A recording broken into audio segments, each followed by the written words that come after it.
All right, morning drive with flying Dutchman and Carrie, Chong. So today, very happy to have with us in the studio in the flesh, Qazim Karim. He is the head of Festivals and Precinct Development of Heritage. Well, at HeritageSG. Hi, welcome. Hi, thank you so much for having me here today. Yeah. Awesome. I read a bit about the Singapore HeritageFest 2025, and I thought it would be great if we could find out a little bit more about it, because I've visited one or two of the festivals you guys have done, and it's an eye-opener because a lot of us don't know our own heritage. Yeah, really. I gotta say, I'm don't. guilty. I've never been to any one of your events, and this is the 22nd edition. Yes, it is. Oops, okay. Don't worry. I'm here. I'll share with you more about Heritage Fest. So everyone. Please do. Okay, so it starts tomorrow and Yeah. runs till the 25th of May. That's right. So basically, Singapore Heritage Fest is an annual celebration of our heritage. So it's the whole month of May, and we do want to look into exploring different aspects of what heritage is. And this includes workshops, exhibitions, tours, and trails. And this is island-wide. We have free programs and have also a number of paid programs as well. And I would say there's always something for everyone. Yeah. Wow. Okay, so this year the spotlight is on intangible cultural heritage. Can you explain what that means? So I think intangible cultural heritage, or something that's more palatable to the public, is actually living heritage. And these are the different practices, the different festivities, and the different types of things that's passed down through generation. And we wanted to use this also as a platform to kind of showcase our UNESCO inscriptions, hall culture, right? In 2020, and recent Kabaya, which was a multinational inscription. And we were inspired by that. And so we wanted to put to the forefront what intangible cultural heritage is. How do you materialize that? So this is also materialized through practices, to festivals, and through different rituals. For example, going to the hawker center, right? That is actually part of our hawker culture, just buying a kopi at Maxwell, for example. I think that's considered hawker culture. And through the programs that we have more than 100 programs, working closely, more than 90 partners actually. And and all of them manifested through like cooking workshops, food workshops, trails, and performances even. Yeah, I mean, it is just extensive, the lineup of programs you can choose from, right? How long does it take for you guys to plan this? Oh, definitely more than a year. So when we end this festival in May and June, we already start planning for the next year. We think the themes, we think of the partners we want to work with. This is the amazing thing about Singapore, right? Everything from a national heritage festival to National Day, it ends on the 20th of May, and on the 26th of May, you're already planning the next one. That's why. The work's never stops. Never ends. So, I mean, what are some of the ways, can you share a few program highlights that we can look forward to? I've looked through the website. In fact, let's go on Facebook and talk about this, the program lineup. Okay, so for our friends. Why start your day? Okay, so now, what sort of programs can you share with us? Okay, so the first thing that you can actually check out is actually the home ground experience. So this is actually at Gardens by the Bay, Silver Garden. So this is the first time that this experience is out from our museums. Right. And it's basically a whole series of workshops, there's performances, and there's also food booths. And this actually, the exhibition is already open from 25th April to 25th of May, but the thing is the programs will take place over the weekends from 4th May onwards, 4 p.m. to 10 p.m. The food there, like Yeah, food. I know. And then retail as well. You can go shopping. Yeah. So this is at Silver Gardens by the Bay, That's right? No Okay. registration required, No and registration. all free. All free, except Okay. the food you have to pay, of course. Yeah, obviously. Yeah. So home ground, this is ongoing already. What about some of the other events? I'm looking at the Ang Ku Kueh making workshop lah. Okay, food, definitely the first thing that people ask us, what food programs are there? So Ang Ku Kueh workshop, there's two. One is for parents because it's actually a pairing of gin and also Ang Ku Kueh. Doesn't that sound amazing? I have never thought of pairing gin with Uncle Kueh. Well, maybe it'll work. Yeah, I don't know, but I'll just leave my kids make the Ang Ku Kueh for me, okay? I'll come back for it, and I go gin workshop. Gin workshop together. And then together, you all can make together Ang Ku Kueh There you workshop. go, yeah.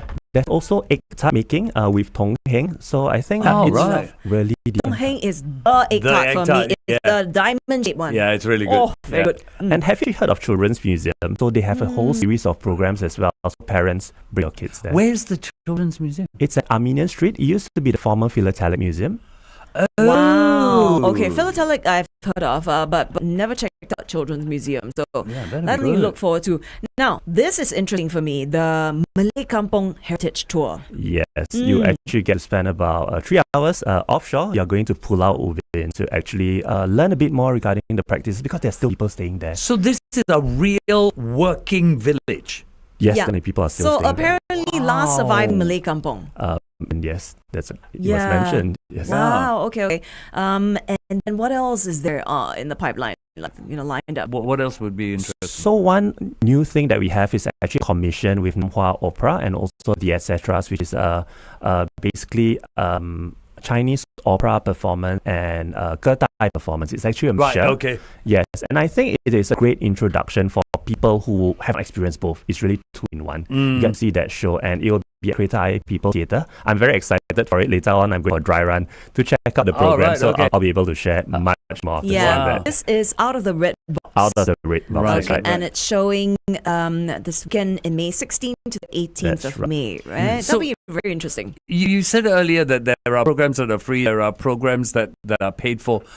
Do I pay for these programs online or do I go to a website? How does this work? Because, so the thing is, because once we start registration, it's all online, so people start booking. Some programs are sold out, which is great. Some still about to be sold out. So after this, I think, super sold out. Wow. Yeah, wait, what is sold out? Gosh. So there's quite a few. For example, we have this program by Sindok Rakyat, which is basically done by two I don't know whether they're Gen Zs or millennials actually. So they actually started this Instagram account in 2022 where they actually share a bit more regarding nasi ulam, which basically herb rice. And I think that was sold out quite fast because we actually had them for the premium media, very happy to taste out those food. It's really interesting for me to see how a younger generation are able to also kind of document their own heritage. Yes. And also look into showcasing this. This is what I'm hoping we will get here. People listen to you and then they go to this heritage and the Heritage Fest and they start posting things on social media because that's how you're going to carry this heritage through. Exactly. People need to learn about it.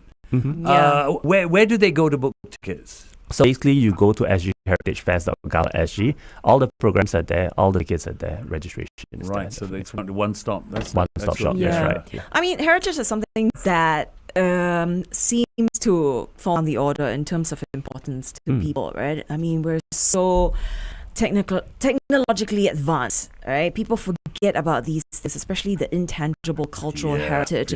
Why do you think it's important for us to remember or to be a part of this? I think for me, when the National Heritage Board, we did a survey, this thing called the Heritage Awareness Survey. About 93% of people actually shared that heritage is important to them, and they have also been involved in aspects of intangible cultural heritage one way or another, and I think that's great. And that itself is a testament that people see the value in heritage, actually. And people are involved one way or another. And the thing is, I think, is trying to share with people that, hey, heritage is something that's not too far off.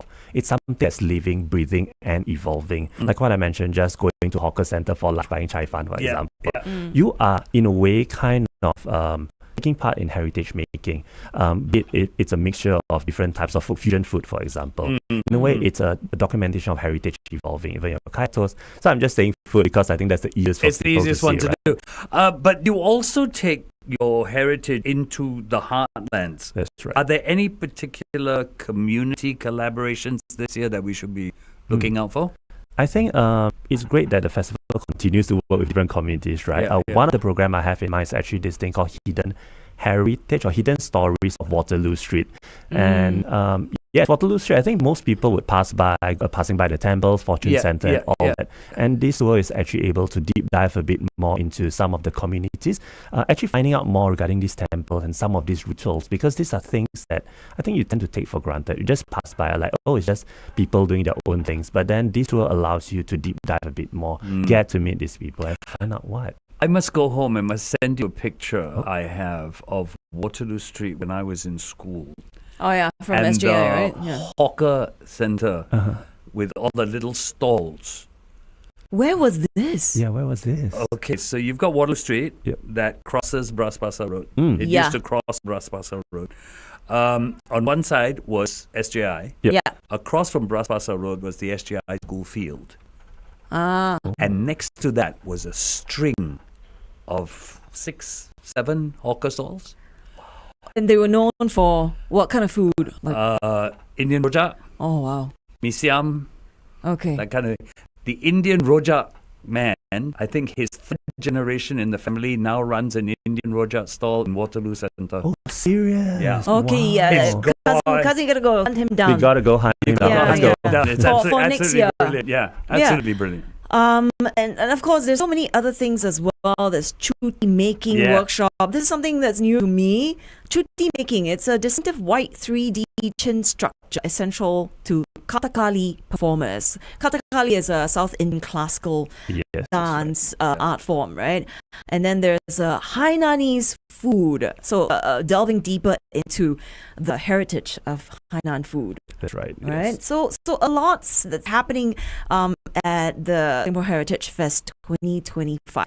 I mean, what is the message, I think, that you want people to take away by going to the festival this year? I think for us, we do want to share that heritage isn't something we inherit, but it's something that continues to grow and evolve over time, and that everybody has a part to play, be it through even just documenting, taking a video, taking a photo, posting it online. It's about having people understand that, hey, actually, I can do a part in documenting my own heritage. It's even through talking to your family members and through practices and rituals, for example, like just Hari Raya, Idul Fitri, that's one thing. Yeah. Chinese New Year, just visiting the whole concept of reunion dinners. I think this is something that we want people to consider. I also. know. My mom is always telling me, after I'm gone, you guys will never, carry on these old traditions that we had. It's true. So what I'm going to do is I'm going to give Harry the phone and I'm going to show you a picture of the Waterloo Street hawkers. Ooh. Wow, look at that. Is that him, the Indian the Indian rojak rojak stall man. owner? Oh, cool. When I was in secondary 1, that's the Indian rojak. Yeah, those were the days, like makeshift tentage and all that. It's unreal. It is Yeah. amazing. To me, it is my childhood. Yeah. We're going to go back on air and actually run through some of the programs again, okay, for anyone who's missed out. So join us there.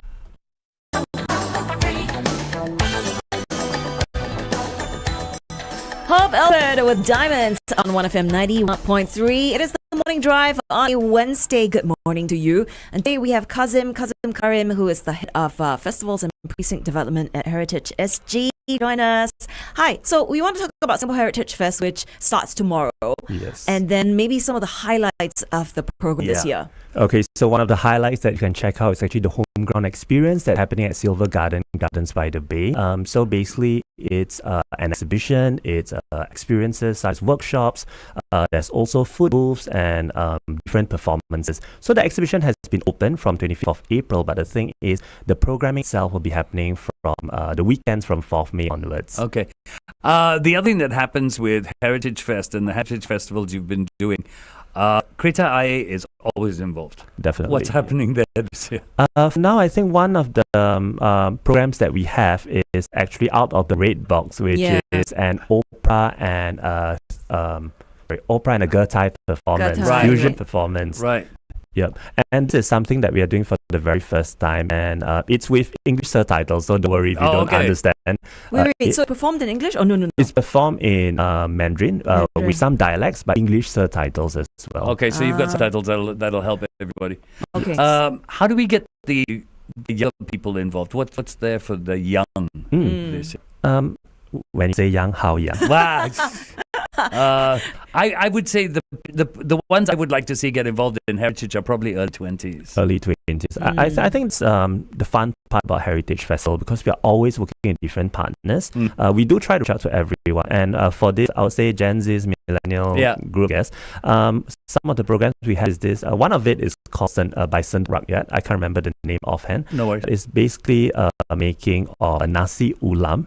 which is Herb Rice. And I think because they are actually Gen Zs and they actually started this Instagram account in 2022 during Really? COVID period. Okay. And for them, it's really trying to see how you can document the stories. And at the same time, we also try to present heritage through a bit more engaging ways. For example, like what I mentioned earlier, the hidden stories of Waterloo Street. Yeah.